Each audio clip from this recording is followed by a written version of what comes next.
My name is Kelley Cheng. I'm a graphic designer because that's what I do most of the time these days. But really, I think I would still call myself a dreamer.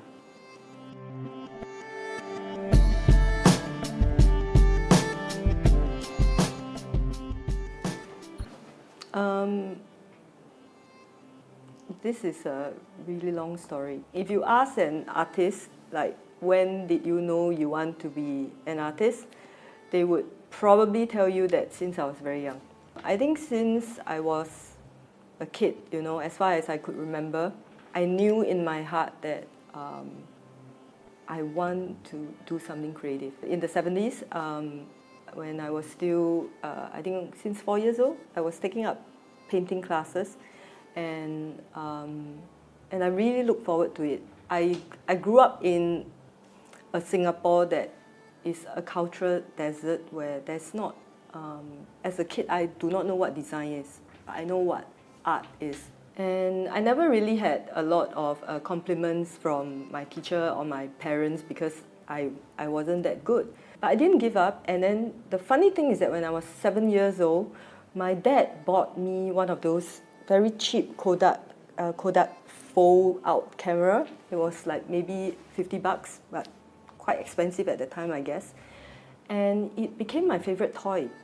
People look at these photos and randomly people will say, that's a nice photo, that's a nice photo, and it kind of assured me that, hey, I think you have something, And from 7 years old, I was so convinced that I was going to be a photographer. And I started to win a lot of school competitions in photography.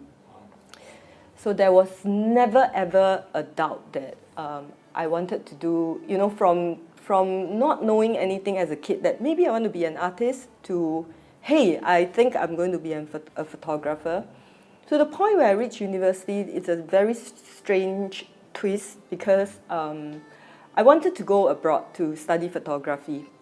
But my parents objected to it for two reasons. One is that it's too expensive. We are not going to fund your degree there.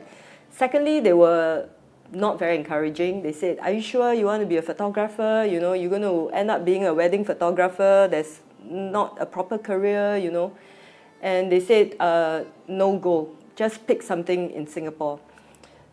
This was early 90s, something like 1990. And there were not a lot of choices to pursue a creative degree. The only option I had was really architecture. There's no degree in graphic design, photography, you name it, nothing. Those are considered vocation.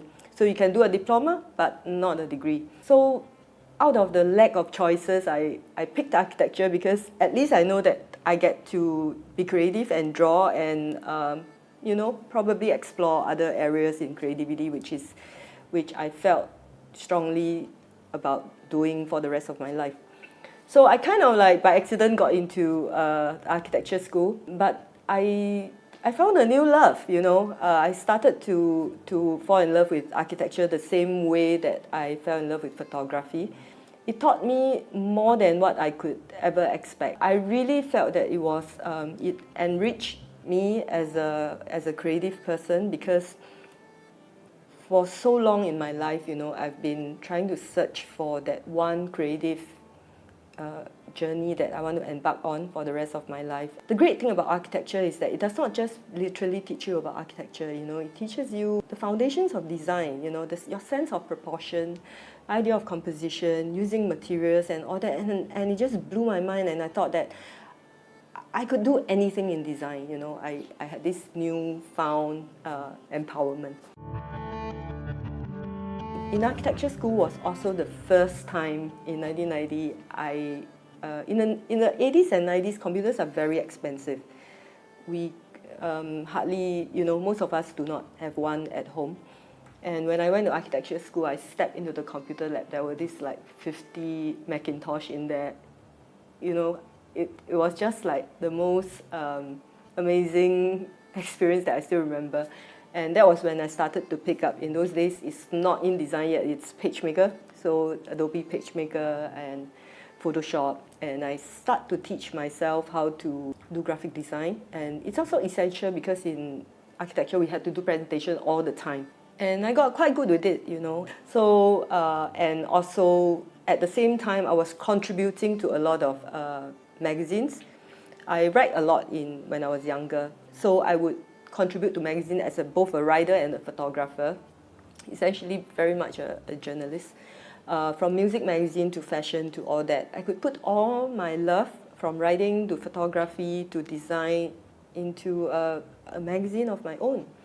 And so actually in university, I started a fanzine and just to sell for cheap, like $1 to my friends. So it was there that it started to concretize in my mind that I want to start a magazine. And I actually found a job in an architectural magazine. I didn't get the luxury of being taught what publishing is in school. There was no publishing. There is still not a publishing school or course in Singapore, but maybe they have mass communication now. So I felt I would intern myself. I would learn on the job. So I got a massive pay cut from being an architect to a writer/photographer for this architecture magazine called ID. And I kind of worked there for 2 years, really keeping my eyes open, looking at how people do design, ad sales, to kind of understand the business. It was very exciting for me because it was something so new to me, and to me is one step closer to my dream. So 2 years into the job, I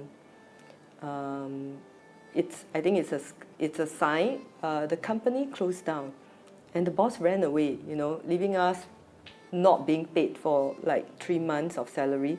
So I knew at that point of time that, ironically, I was quite happy. I was like, I think it's a sign that I should start my own magazine now.